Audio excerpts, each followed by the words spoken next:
Hey, some of you know I'm a kind of deep bike nerd, and certainly as I've gotten older, I've fallen in love with mountain biking all over again. It's like fat skis, right? It's just so fun. My family rides, my friend ride.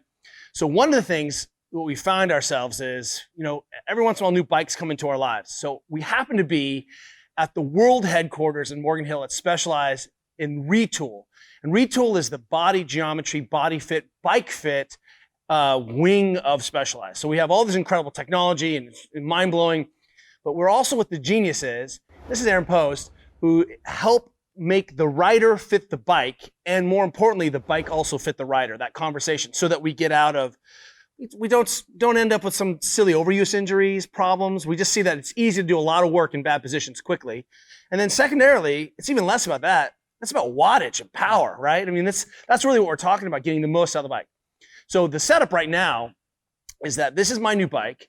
A couple years ago, I came in, a year and a half ago, 2 years ago, I can't remember now, and you guys set me up on my stump jumper. Took me through the entire fit process. And what I thought was, well, obviously, I'm really good at my job. Let me just set up my own bike. Mm-hmm. And so what we're doing today is making the case for seeing a bike fitter, or at least knowing a little bit more about some of your bike measurements and your body geometry. So if you end up with a new bike, you're not just cribbing this together, because my other bike fits me great and it's so comfortable. And then I have sort of been struggling and tinkering. And so what we have today is a conversation about how closely I got it based on feel alone. And it turns out maybe it wasn't very great. No, you're right on.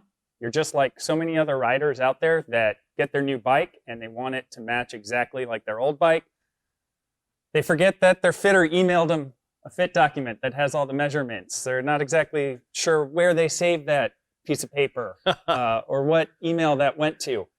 So you just hop on the bike and you start riding. You're like, well, maybe this feels, this is really close, but the saddle needs to move. And you just keep tinkering around. It ends up taking you like a few rides. I'm 10 rides in. You're 10 rides in and you're still like, maybe it's not exactly right. So Retool digitizes the entire fit process. We take body measurements dynamically when you were on the bike originally. We know down to the millimeter, down to the degree, how your body was moving. And then at the end of that fit, we use that same digital equipment to document where the bike was.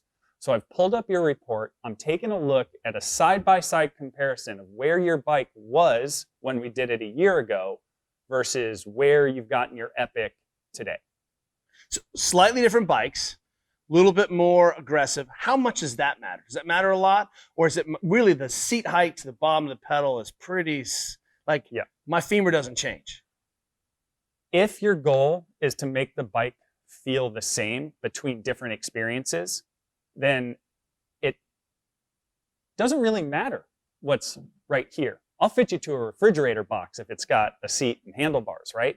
I care about where these points are in space relative to where you're pedaling. So if you think about bike fit, it's like a triangle. Here's your 0, 0 point on that graph. We need to triangulate where the saddle is in relationship to that bottom bracket. Then you need to triangulate where the handlebars are relative to the saddle. So if you're riding all Specialized bikes, but you got a stump jumper and an Epic, and you want to make them feel the same, we can absolutely do that. You got other bikes that aren't Specialized, we want to make it feel as good as you did on that Specialized, we could even do that too. The question is, should I be trying, because this is all about feel for me, right? And I'm not a bike fit expert. I'm pretty good at making the body conform to whatever it needs to do. Mm-hmm. But should I be making my bikes try to feel the same? Because clearly I spent a ton of time on that stump jumper. The question now is, should this setup feel the same? Should the cockpit be oriented the same? Mm-hmm. Or should I accept that it's a different bike and these are my slalom skis, these are my giant slalom skis, right? Right. One of the first questions I asked you when we were walking in was where do you ride? How do you ride the bike?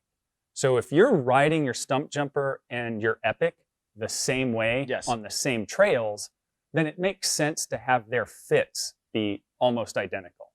If you're riding the bikes in very different terrain, if this was a straight up race bike, I'm going to go out and do a 3-hour cross-country race versus my stump jumper that all I care about is having fun on the downhills, then maybe those two setups would be tuned differently to those experiences. But you're telling me, I want both of these bikes to ride the same. I just want to have a little bit more travel on one, and I want to have maybe a little bit more efficient I want to climbing keep it with machine my on the wife other. and my wife's friends. That's why I'm in the Yeah. Epic, right? Okay. So you've got some basic measurements. How, like, seat height, and we're talking about seat height. You're looking at the height of the seat Mhm. to the bottom bracket to the pedal. The way that Retool documents our fit measurements is all around the center of the bottom bracket. That's your 0 point on your fit graph. So when we digitize those measurements, what it's literally doing, it's taking a tape measure from the center of the bottom bracket and going to the top center of the saddle, and that's the measurement that we care about. Would is there a lot of variation? I'm still with a SRAM pedal, I think. Maybe my other pedals are descendant, I can't remember, but is there going to be a lot of difference in crank arm, or is it really that relationship is the one that matters the most? This can change. There's not a ton of variability though in mountain bike cranks on What? size. Not that special? What are you talking about? You're super special, but it's easier for us just to use the same length crank arms on a lot of stuff. 170 to 175 on bikes that are like size medium on up.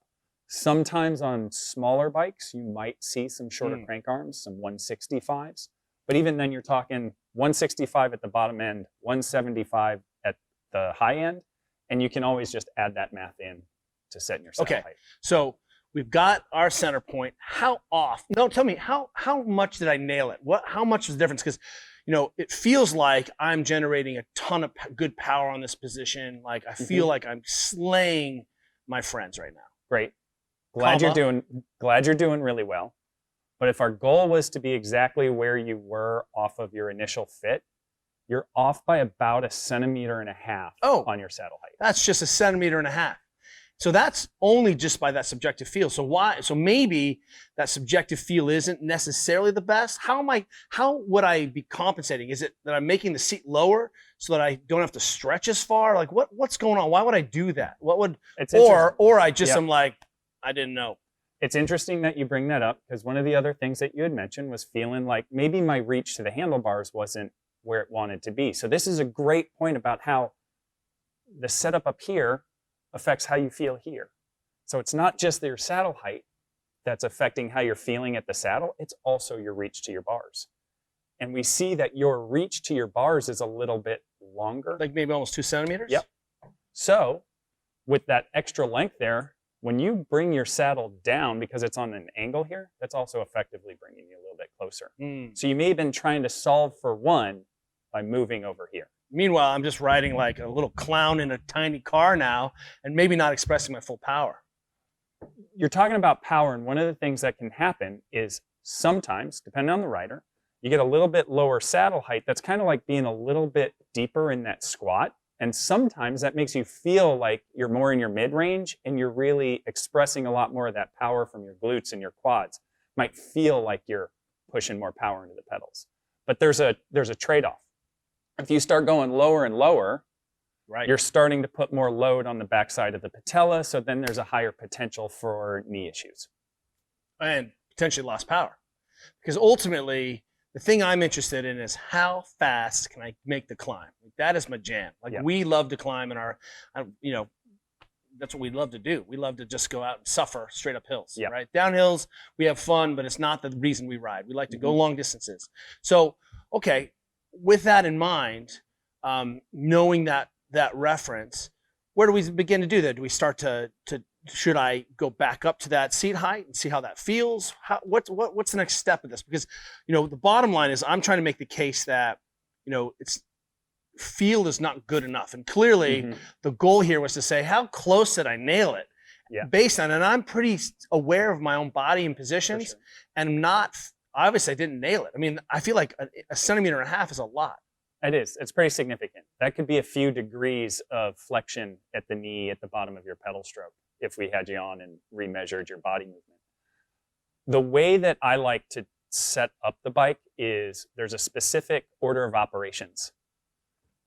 From bottom bracket to saddle first, we call that setting the engine. You want to make sure that your wattage cottage, where you're generating all of that power, is ideally set. It's like getting your engine in the most efficient and safest place first, and then you follow it up with the handlebar position. Would that end up being pretty stable across platforms? Like knowing that and having that number means I could go rent a bike real quick and be like, here's my number. Yeah, absolutely. Like for sure, it's like one of those things every rider, if they had a little tattoo of their saddle height right Oh here, man, that's so good. That would be real easy to make sure that test rides, borrowed bikes, exercise equipment at the gym, you can get close so that you know that you're maximizing your workout and your potential, but also minimizing your chance for injury. Love it. Okay, so what I love, and we'll talk about, we're going to set up a spin bike too, but one of the things that I appreciate is that I'm a multi-sport athlete. I'm not a cyclist. I paddle, I ride, we train, we do, I whitewater kayak. We do a lot of different sports, and cycling isn't just my own sport. In fact, I spend a lot of time using cycling to boost aspects of my fitness and training. So knowing this relationship is a good piece. Yeah. Because that means I can jump on equipment and quickly sort of dial in or know what equipment I'm on. Okay, so maybe we can talk through like how to set that up next. Yeah, Fantastic. absolutely. Great. Hang tough.